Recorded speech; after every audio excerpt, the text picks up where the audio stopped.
Lagi ngapain bang? Dari mana bang? Dari luar. Oh, ini bang lagi ada tugas keluarga negaraan mengenai hak dan kewajiban. Bingung bang, masukin apa ya? Menurut abang sendiri hak dan kewajiban itu apa sih bang? Bingung banget bang. Oh, hak dan kewajiban sebagai warga negara. Nah, hak dan kewajiban warga negara adalah dua aspek yang saling berkaitan bang. Nah, yang pertama hak warga negara.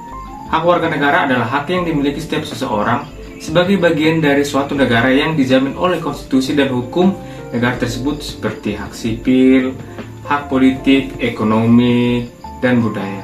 Nah, sementara kewajiban warga negara itu merupakan tanggung jawab yang harus dipenuhi setiap individu sebagai bagian dari suatu negara seperti mematuhi hukum, berpajak, dan lain-lain. Gitu tuh bang. 3. Oh, begitu ya bang. Kalau mengenai hak dan kewajiban itu, tapi contoh-contohnya apa sih bang? Soalnya ini juga ada tugas kan minta contoh-contoh juga bang, sekalian bang. Bisa dong dikasih tahu.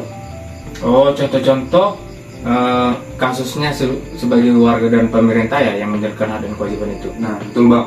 Oh, contoh-contoh dan dalam kasusnya itu seperti ini. Dalam contoh kasus sebagai warga, seseorang warga yang mengalami kecelakaan itu berhak mendapatkan perawatan di rumah sakit di dalam negara tersebut. Tetapi kewajiban sebagai warga itu, dia harus wajib membayar pajak bermotor dan menaati lalu lintas. Dan sebagai contoh kasus dari pemerintahan, nah pemerintahan itu punya hak untuk mengumpulkan pajak yang diambil dari warga. Namun kewajibannya, pemerintah harus menggunakan pajak tersebut untuk memenuhi infrastruktur maupun kesejahteraan masyarakatnya. Seperti itu. Oh, begitu ya bang. Satu lagi nih bang, mengenai hak dan kewajiban. Tadi kan ada contoh-contohnya tuh bang, mengenai hak dan kewajiban, tapi ke pelanggarannya bang, coba dong, apa sih bang, apa aja sih bang yang ada pelanggarannya, bisa dong diberi tahu. Contoh-contoh yang melanggar hak dan kewajiban ya. Ya betul sekali. Pelanggaran yang sering terjadi di Indonesia adalah pelanggaran hukum dan ketidakadilan. Contohnya yaitu adalah tumpul ke atas dan runcing ke bawah. Seringkali jika pejabat yang tertangkap, mereka mendapatkan hukuman yang ringan, namun ketika warga sipil dan warga pedalaman yang mendapatkan hukuman, itu pasti hukuman yang sangat berat.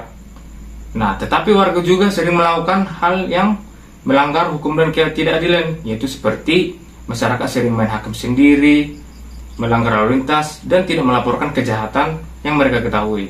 Dampaknya apa? Dampaknya itu meningkatnya ketidakpercayaan terhadap hukum dan maraknya warga yang tidak melaporkan. Dampaknya apa? Yaitu meningkatnya ketidakpercayaan terhadap hukum dan maraknya pelanggaran yang terjadi di negara kita. Dan solusinya itu apa? Nah, solusinya itu menegakkan hukum yang adil dan transparan serta kesadaran warga untuk patuh terhadap peraturan, gitu bang. Oh begitu ya bang. Jadi ngerti sekarang bang, mau ngisi apa di tugas kewarganegaraan ini. Makasih ya bang, aku ngelanjut kerjaan tugas dulu ya bang. Oh, aku cabut dulu ya. Oh siap, makasih ya bang. Iya, dadah.